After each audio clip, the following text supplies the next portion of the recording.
مساء الخير عليكم جميعا اصدقائي، عاملين ايه؟ اخباركم ايه؟ وحشتوني كتير. الاهلي ينجو من توابع زلزال امام عاشور ويتعادل مع يانج افريكانز في مباراه افريقيه صعبه جدا صعبها الاهلي على نفسه علشان يعتلي صداره المجموعه برصيد 8 نقط ويترك يانج افريكانز في المركز الثاني برصيد 5 نقط، بعيدا عن شبيبه القبائل والجيش الملكي اللي هيلعبوا النهارده في المجموعه الثانيه اللي بيتصدرها الاهلي دلوقتي برصيد 8 نقط. الاهلي بيقترب من الصعود، عنده بعد كده لسه شبيبه القبائل والجيش الملكي تبقى اخر مباراه عندنا هنا في استاد القاهره. في الحقيقه الاهلي بيعيش فتره ما هياش يعني الافضل على المستوى المعنوي والنفسي وكمان على المستوى الفني. بالتاكيد ازمه امام عاشور اللي سمعنا بقالنا يومين بنتكلم والناس كلها بتتكلم عن ازمه امام عاشور في الايام اللي فاتت، وان هو تغيب او ما سافرش او هرب او زي ما انت عايز تقول او تمرد. في الحقيقه يعني هي الازمه الطاغيه على الساحه وناس كتير قوي اتكلمت فيها. يمكن انا مش من عادتي ان انا اول ما بيحصل حاجه اطلع اتكلم، فقلت اهدى كده يومين اشوف الدنيا ماشيه ازاي، اشوف رد فعل الاهلي اللي كان سريع. النادي الاهلي طبعا زي ما كلنا عارفين خد قرار بايقاف امام عاشور اسبوعين وغرامه مليون ونص جنيه، رقم كبير طبعا وغرامه كبيره. وطبعا الفعل نفسه مستغرب من ناس كتير قوي، لان تقريبا خلاص النهارده نهايه الميركاتو، فما فيش يعني عرض مثلا تضغط بيه على الاهلي عشان تمشي. ما فيش اي كلام من اللي اتقال. كل الكلام اللي اتقال ده انا ما اشتريتهوش، عيان عنده ما اعرفش متحور ما اعرفش ايه. طبعا دي عقليه لاعب، واحنا عارفين ان لعيبه الكوره قبل ما يكون مهاره وفتنس هو عقليه واستمراريه، وبالتالي اللعيب هو اللي بيخسر. لانك انت لو بصيت على تاريخ النادي الاهلي الكبير، يعني خصوصا في المواقف دي من ايام زمان قوي، هتلاقي الاهلي ما بيقفش على حد والاهلي بيجيد التعامل في مثل هذه المواقف. طبعا جماهير المنافسين او جماهير المنافس هتبقى واخده الموضوع بطريقه بس، ونقعد نعمل افيهات وكوميكس ونقعد نتكلم عن حاجات كتير. في الاخر خليك باصص في ورقتك، شوف انت فين والخيبه اللي انت فيها عامله ازاي. ما بين بقى لعيب بيفسخ عقده معاك، تاني يوم بيخطب بنت واحد من اعضاء مجلس الاداره، بعدين بيقول لك انا عايز فلوسي، بعدين انت بتحرق عليه عشان يرجع في ميركاتو صفري، انت ما عملتش فيه اصلا اي صفقه، بالعكس انت بعت نجم خط وسطك الاسطوره ناصر كوستا، بعته لبيراميدز المنافس المباشر ليك علشان يبقى انت خارج بميركاتو صفري بمشاكل كتير جدا، ومع ذلك انت مركز في ورقه غيرك. تمام. وده يعني اذا في كده مثل بيقول لك اذا كان رب البيت بالدف ضارب فغيمت ايه اهله ايه. طبعا زي ما احنا عارفين. ده ليه؟ لان انا شفت عضو مجلس اداره في نادي الزمالك، راجل محترم، كل ما بيطلع في اي برنامج ما بيطلعش يتكلم على النادي بتاعه ولا مشاكله اللي مغرقه الدنيا ولا ال10 ايقافات اللي فيفا عملهم على الزمالك ولا على مشاكل الفرقه واللعيبه، وان ما فيش وكل احنا عارفينه. لو سالوه سؤال اخبار الفرقه النهارده يقول لك يا كلنا كويسه اتمرنا كويس، بس خلي بالك ان في مشاكل في اوضه لبس النادي الاهلي، واصل زيزو مش عارف عايز كام وجراديشار ده انتوا جبتوه بكام؟ يا عم احنا جبنا جراديشار ب 150 مليون دولار وبعناه ب5 جنيه. احنا يا عم احرار، احنا نادي حكومي بيقدم ميزانيته للرقابه واجهزه الرقابه في مصر. الناس دي ما بتطلعش علينا مخالفات، احنا نادي بيكسب او بيخسر، خليك في ورقتك، بص في ورقتك. لكن لما بيكون عضو مجلس اداره نادي الزمالك بيتكلم على النادي الاهلي طول الوقت وفي كل البرامج وفي كل التويتات وفي كل الكلام، بيعكس لك قد ايه هو مش مركز مع ناديه ولا فرقته ولا شغله، هو مركز مع المنافس وبيستنى اي ثغره او اي هفوه تحصل عند المنافس ويقعد يصيح عليها، يجرك بعد كده للعيب كلنا عارفينه لعب في نادي الزمالك في خط الدفاع تحديدا. انجازه الوحيد ان هم كانوا حاطين نص صورته على اتوبيس النادي ايام ما كان عامل دراعه على كتفه كده، الصوره الشهيره طبعا ده الكابتن اللي ايفونا لففه مرتين وحطها من بره كلنا عارفينه. يطلع يقول لك اللي حصل مع امام ده ما ينفعش، الاهلي لازم يوقفوا ويبيعوا. انا عارف ان القصه يا جماعه ليها علاقه بالريتش والترند، وليها علاقه ان القلم بتاع امام وجعك وان قلم زيزو مضايقك. انا فاهم كل القصه ديت. امام غلط، الاهلي ما بيقفش على حد. تعال اجيب لك امثله كتير جدا جدا انا عشتها وغيري عاشها، وفي قبلي كمان، يعني من قبلي كان في كابتن جمال عبد العظيم. انا عشت قصه حسام حسن وابراهيم حسن الاهلي وقفهم في عز البرايم بتاعهم بقى لما كانوا نجوم مصر وافريقيا والعرب. تعال اقول لك احمد شوبير حارس مرمى الاهلي وكابتنه اللي توقف بسبب انفعال واشتباك مع علاء عبد الصادق في مباراه في عز ما الاهلي كان بيقدم قدم موسم سيء جدا وبلا نجوم الاهلي وقفوا. تعال اقول لك على ابراهيم سعيد اللي معلش انا اسف يعني ما فيش لعيب ولا حتى مع احترامي لامام عاشور ولا اي حد يجي ربع موهبه ابراهيم سعيد. الاهلي وقفوا اكتر من مره وعرضوا للبيع وفي الاخر مشاه، في الاخر راح المنافس قعد عندهم سنه ونص، مليون مشكله ومليون حوار، وفي الاخر برده ما عملش حاجه وخرج. هجيب لك بقى اسامي كتير كهربا، امام عاشور، يعني لعيبه كتير، ابو تريكه نفسه اللي الناس بتقول لك عليه يعني اسطوره الكره الاهلاويه والمصريه. الاهلي وقفوا. فالاهلي ما بيقفش على حد. لما تقرا كتاب التاريخ كده وصفحاته ولو انت عاقل وبتفكر بدماغك هتعرف ان الاهلي ما بيقفش على حد، والاهلي في المواقف دي بيجيد حرفيا ان هو يتعامل مع الموقف ويحمي الاهلي ويحمي اللعيب كمان. النهارده امام عاشور هيرجع، هو الخسران، هو خسران فلوس، هو خسران شعبيه، لان انت شفت رد فعل جماهير الاهلي في التو واللحظه. الناس راحت مع الاداره ومع النادي ومع الفريق، ما حدش راح مع اللعيب واحنا ازاي وده لعيب مهم واهم لعيب كوره في مصر دلوقتي سواء في الاهلي او في منتخب مصر. حاجات كتير قوي قوي قوي. اللعيب لازم يتعلم، ولو ما اتعلمش هو الجاني على نفسه وهو اللي يخسر، لان كل الاساطير والاسماء اللي احنا عارفينها الكبيره مشيت من الاهلي، والاهلي ما زال مستمر. هو كينج افريقيا، هو ملك مصر، هو بطل الابطال، هو بيشرف مصر في كل حته بيروح، حتى لو انت ما بتشجعوش دي حقيقه ما ينفعش تنكرها. تمام. فدي قصه امام عاشور سريعا يعني. انا كنت منتظر اشوف بس الطرفين هيردوا ازاي، وادينا شفنا كوميكس وبيانات هنا وهنا ووالد اللاعب واللاعب وحاجات كتير قوي قوي قوي قوي في زوبعه عملها لعيب عقليته قد كده رغم ان موهبته كبيره جدا، ولكن في النهايه هو الخسران. صدقني هو الخسران، هو اللي هيخسر مش الاهلي خالص. احنا النهارده الاهلي عوده بقى للمباراه سريعا. المباراه ما فيهاش فنيات كتير طبعا، بتلعب بره ارضك في درجه حراره 29 ورطوبه عاليه جدا مع الفرقه اللي بتنافسك على صداره المجموعه. مباراه مهمه جدا. الاهلي تراجع قوي قوي في الشوط الاول رغم ان فريق يعني يانج افريكانز مش الفريق اللي هو المرعب اللي تخاف منه وتحس ان انت يعني بتلاعب فرقه تقيله، لكن الاهلي النهارده تراجع قوي في الشوط الاول بلا مبرر. وهدف كده استروبيا دخل فينا في الوقت بدل الضايع، كرة عرضية بتتلعب مش عارفين نطلعها. طبعا الفاول اتلعب بجملة احنا ما قريناهاش. اللعيبة اول ما راحت للولد الطرف اليمين بتاع يانج افريكانز عملها عرضية ضعيفة جدا جوه ال 18. اللعيبة اللي اتزحلق واللي مش عارف ايه تروح لديانج، ديانج لسه هيوقف. الحاجات دي ما بتتوقفش، الحاجات دي من مرة واحدة بحطها على الجنب، كانوا زمان بيعلمونا كده يعني. لكن بينجح يانج افريكانز انه يخلص الشوط الاول 1-0. الاهلي بيرد في الشوط الثاني. انت لعبت 10 دقائق بس، هم 10 دقائق بس جبت جول التعادل. تخيل بقى لو الاهلي كان استغل ان دي فرقه مفتوحه دفاعيا فيها مساحات كتير جدا، فرقه هي عايزه تنافس ففاتح لك الملعب فبيهاجمك، فانت كنت ممكن تقدر تلعب عليه. لكن الاهلي قرر او يسترب قرر ان هو اولا يبدا بالتشكيل حذر جدا. انا عندي يا جماعه مشكله، والله مشكله مش مع الاشخاص بعينهم، انا عندي مشكله وقلتها قبل كده مع احترامي للجميع. لماذا يلعب طاهر محمد طاهر وكوكا كره القدم في الاهلي؟ انا مش عارف الصراحه. يعني كوكا انا مش عايز ابدا بطاهر، لكن كوكا لا انت باك شمال، لا انا عارف ان دي مش مركزه ومش حتته، بس خلاص انت بتلعب فيها بقى اكتر من سنتين، فالمفروض تكون خدت خبره المكان دوت يعني، مش محتاجه. تمام. فانت لا بتدافع كويس ولا بتطلع كوره كويس ولا بتعمل اوفرات كويس ولا بتغطي. انا مش عارف بيعمل ايه الصراحه. طبعا كارثه، وده وضحت في الشوط الثاني لان يعني تريزيجيه طلع له كوره راح عامل عرضيه ما يعملهاش عيل لسه طالع اول مره يلعب في فريق كوره.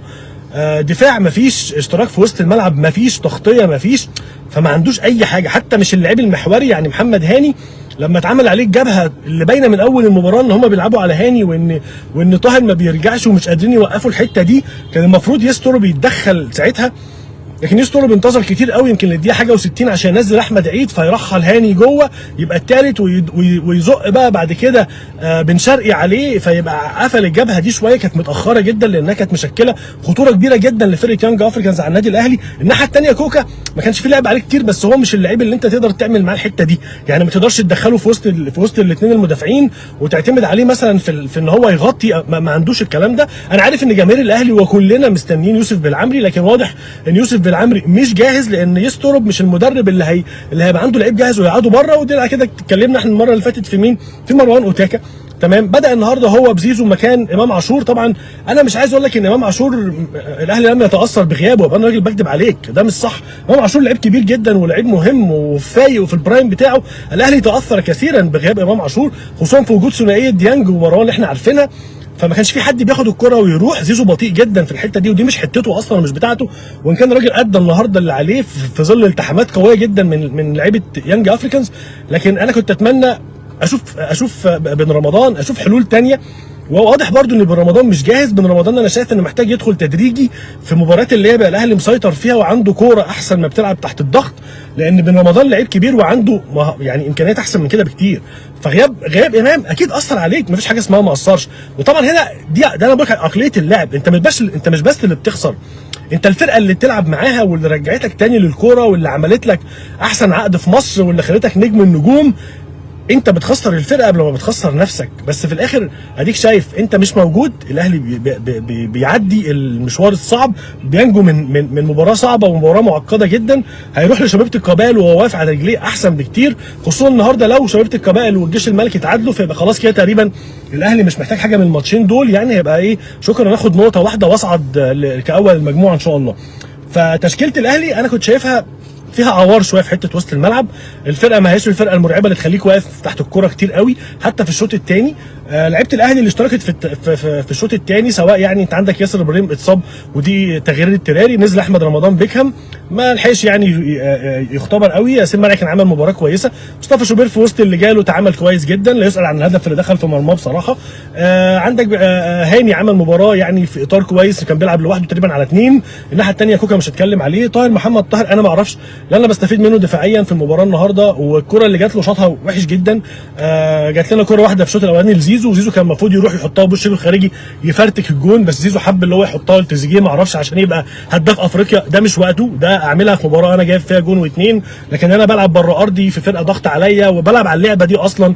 فلما تجيلي الكوره كان لازم عندي الفينش احسن والقرار احسن، لكن زيزو خد ان هو يعمل التمريره لتريزيجيه. طبعا التمريره كانت ضعيفه وبطيئه وقطعها الراجل قبل تريزيجيه، وانتهت الهجمه وتردت علينا بعدها بدقيقتين بالهدف اللي اتقدم بيه يانج افريكانز نتيجه خطا من اليو ديانج. الشوط الثاني في اول 10 دقائق قلت لك الاهلي لعب، قدرنا نسجل برده من كره فيها خبط ورزع واستروبيا برده ودربكه، قدر تريزيجيه يحطها لديانج اللي بيحطها حلو ويصحح خطاه ويعيد الاهلي مره ثانيه للمباراه ويخرجنا من حسبه بيرما اللي كنا نخشها، لان احنا لو كنا اتغلبنا كان هيبقى عندنا 7 نقط ويانج افريكان 7 نقط. كنت هتروح شبيبه القبائل لازم على الاقل تكسب او تتعادل، ما تتغلبش هناك علشان تبقى 8 نقط او تجيب الثلاثه فتبقى 10.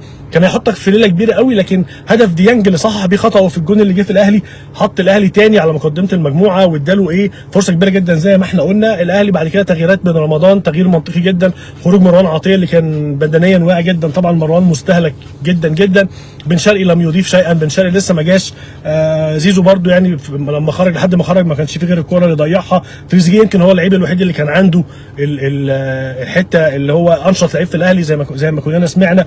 كنت اتمنى اشوف حسين الشحات في الماتشات دي، كان بيعرف، كان عنده الخبره احسن، واقف على رجليه احسن، راجع قبل بن شرقي. لكن طبعا كلها اراء ليسترب المدير الفني للنادي الاهلي اللي قدر ان هو يخرج من المباراه بر الامان زي ما بنقول وياخد النقطه من يانج افريكانز ويظل على المقدمه. ده كده انا مش شايف حاجات كتيره جدا في الماتش تكنيكال يعني او فني ان انا اتكلم فيها. كنت بس عايز اتكلم على موضوع امام عاشور واتكلمنا. وامام عاشور مشكلته ان فتح باب جهنم على نفسه من جماهير الاهلي، وفتح على الاهلي من الناس بقى المغرضه اللي مستنيين، الاخوه اللي هم قاعدين طول النهار ما وراهمش حاجه، بيداري خيبتهم، مش عارف يتصرف، بيصدق يحصل اي حاجه في الاهلي فيطلع يصيح، واللي مش عارف ملك الفتاكه يطلع يتكلم، وملك مش عارف ايه، يعني حاجات تقعد تسمعها كده تضحك. يا كابتن انت بتبوس ايد لعيب واخد عليك قرار من المحكمه بفسخ عقده وهو خاطب بنت واحد من اعضاء مجلس الاداره، بتبوس ايده عشان يرجع تاني وبتعمل له عقد. انت بتتكلم على ايه؟ انت جاي تتكلم عليا انا لعيب يا باشا، غلط، خد فوق دماغه، اتعاقب اسبوعين، هيفضل بيتمرن لوحده منفردا حتى مش مع الناشئين، وعليه غرامه وعقوبه وتحذيرات. اضحك بقى، قول اتفاق مش اتفاق، ما هي بتمشي كده، هي لازم تمشي كده في الاخر، في عقد وفي لائحه، وانت ماضي معايا لسه قدامك سنتين، فانا ممكن اصلا انسيك الكوره في السنتين. لا انا عايز اخليك يعني تقعد بره ولا تلعب كاس عالم ولا تلعب كاس مصر، هعرف اعمل القصه دي معاك كويس قوي قوي قوي. وانا واثق جدا في كابتن وليد صلاح الدين وكابتن سيد عبد الحفيظ واداره الاهلي انها تعرف تسيطر على ازمه زي دي. انا في الاخر مش داخل اعلم اللعيب، انا عارف ان ده جيل ما يعلم به الا ربنا من اللعيبه، عقليته كلها رايحه في الطراوه والسوشيال ميديا، وقول بقى زي ما تقول زعل اصل ما شاطش البلن. طب ما انت شطت بلن السنه اللي فاتت في بيراميدز وضيعته، كان هيضيع علينا المسابقه والبطوله، وضيعت قبل كده. يعني قصص كتير قوي لو انا وقفت لك على الواحده. لا دي مش عقليه لعيب محترف، لازم تتصنفر شويتين ثلاثه، وده بيرجع له هو قبل اي حد. انا مش هعلم راجل عنده 26 سنه اعلمه بيعمل ايه، يعني خلاص ده لعيب نضج وفي البرايم بتاعه. هو ده الفرق ما بينه وما بين لعيب تاني زي مثلا زيزو، اللي ربما يكون عنده مشاكل او ربما يكون مش راضي عن حاجه معينه، لكن راجل ملتزم، ما بيتكلمش، بيتغير، ما بيبداش، بينزل. حاجات كتير قوي قوي قوي محتاج اللعيب يفكر فيها يعني. اخيرا بقى سمعت امبارح حاجه كده كوميديه جدا والله بجد. انا ما اعرفش الناس بتصنف نفسها على اساس ايه، طبعا من حق كل واحد ان هو يشوف نفسه الاحسن يعني. بس كان سؤال كده في بودكاست مع كابتن طارق السيد، بيتسال هو طارق السيد احسن ولا علي معلول؟ انا ضد المقارنات بصراحه يعني. انا ما بحبش اقارن، ده لعب في جيل وده لعب في جيل اصلا. الاثنين بيلعبوا باك شمال، بس ده لعب في حته وده لعب في حته ثانيه. فطبيعي جدا لما تيجي تقارن، هو شاف نفسه احسن، قال لك انا افضل. علي معلول جاب اهداف كتير من ضربات جزاء. انت بس لو اتفرجت على ماتشات الاهلي والزمالك اللي معلول سجل فيها، هتشوف معلول كان بيسجل في الزمالك من ضربات جزاء ومن بره ال 18 ومن الجنب ومن متابعات، تمام كده. في افريقيا كان بيجيب اهداف مهمه جدا للاهلي، في الدوري كان بيجيب اهداف مهمه جدا للاهلي من كور متحركه ومتابعات. يعني الراجل وصنع اهداف من كل حته تقريبا، من الناحيه الشمال يعني راجل ليه علامه كبيره قوي قوي. لو مش عايز اتكلم في الارقام اتنشرت النهارده وشفناها. راجل لاعب دولي مع المنتخب بتاعه، لاعب مع الاهلي بطولات كتيره جدا. مستوى الاهداف اللي هو مسجله الاسيستات انت ما جبتش حتى ربعه عشان تطلع تقول انا الافضل او علي معلول. انا ضد المبدا ده اصلا، وما اعرفش الصراحه الاخوه اللي بيقعدوا يسالوا الاسئله ديت بيبقى ايه هدفهم. طبعا اللهم هو الريتش والترند وخلاص. لكن ده كان فاصل كوميدي كده قعدت اسمعه امبارح واضحك عليه. اخيرا صفحه امام عاشور انا قفلتها، لان انا ما بشجعش امام عاشور، انا بشجع النادي الاهلي، واي اهلاوي هتلاقيه بيشجع الاهلي. ولعبت الاهلي جوه قوسين اي لعيب في الاهلي انا بشجعه، لكن انا بشجع النادي الاهلي. اللعيب اللي جوه اللي يخرج بره القوسين دول مشي، انا مش دعوه. انا بشجع النادي الاهلي. انا ما بروحش ابوس ايد لعيب عشان يرجع لي، ولا عشان يعمل مش عارف ايه ولا يعمل ايه. والتاريخ كتير جدا، وممكن اقعد اعمل لك حلقه كبيره قوي قوي قوي كده عن القصص اللي حصلت في النادي الاهلي من يوم ما انا وعيت على الدنيا وبتفرج على الكوره لحد اللحظه دي، وقبليها كمان اجيب لك حاجات قبليها، ولسه هنتفرج على حاجات هتحصل قدام. لان دي عقليه لعيبه مش للاسف فلته، ده سلوك جيل كامل من لعيبه عندها مهارات وموهبه ربنا مديها لها، هي بتتفنن في كيفيه ان هو يخسر نفسه موهبته ويضيع موهبته ويخسر حاجات كتيره جدا جدا. بس انت بالعقل انت هتروح فين تاني جوه مصر؟ انت لعبت في الزمالك وحاليا بتلعب في الاهلي، واعتقد شفت الفرق على مستوى حاجات كتيره جدا، ارقام، بطولات، دعايه واعلان وشو وقوه، حاجات كتير قوي قوي قوي، واستقرار واستمراريه و هتروح بقى فين؟ هتروح لنادي ما فيهوش جماهير؟ انت بتحب اللقطه، هتروح تعمل ايه في نادي مدرجاته فاضيه؟ هتعمل ايه يعني؟ هتقول لي اسافر بره؟ ما انت كنت بره سيادتك ورجعت لنا بعد ربع ساعه. هو انت يعني ما خرجت كلنا انت خرجت بره وكلنا قلنا الواد هيروح، في اول مباراه ليك نزلت جبت جول وقلنا الواد هيبدع، قمت راجع لنا تاني مصر عشان انا مش عارف اتكلم ومش عارف ايه ومش عارف اعمل. فانت هتمشي تروح فين؟ هتروح السعوديه والخليج؟ هتعمل ايه هناك يا باشا؟ ولا هيتم معاملتك زي ما بتتعامل هنا في مصر، ولا هيتم معاملتك ان انت النجم الاوحد ولا مش عارف ايه. هتبقى لعيب عادي، مجرد واحد عادي جدا بيتعامل في منظومه، وهناك ما بيسموش على حد. وبسال وشوف اللعيبه اللي بتمشي دلوقتي من الدوري السعودي والدوري الخليجي وتعود مره اخرى لاوروبا عشان تلعب كوره بعقليه لعيب كوره، تمام كده. فصفحه امام عاشور انا مش هقف قدامها كتير، يرجع ما يرجعش، يمشي ما يمشيش، انا ما عنديش مشكله خالص. انا بتابع فرقتي وبشجع فرقتي ومستني الافضل لفرقتي والافضل من فرقتي. فده كان ملخص اليوم. مره ثانيه مبروك للاهلي ان هو خرج من المباراه دي بتوابعها بزلزال امام عاشور بالقصه اللي معموله دي، وقدر يرجع بتعادل في مباراه افريقيه صعبه بتتلعب في اجواء صعبه، اجواء العصر اللي احنا عارفينها في افريقيا، علشان يظل الاهلي متصدر المجموعه. ونشوف بقى مباراه يوم الثلاث امام البنك الاهلي اللي لازم يخشها بطريقه ثانيه، لان دي مباراه مهمه جدا في ظل تساقط او تنقيط بيراميدز وسيراميكا. الاهلي لازم يستمر في المكسب عشان يضغط على الفرقتين دول لحد ما يوصل لمكانه وبيته في المركز الاول في الدوري، ويتوج ان شاء الله بالاهلي بالدوري وبطوله افريقيا. كنت سعيد جدا ان انا كنت معاكم، اتمنى اشوفكم على خير، دمتم سالمين، باي باي.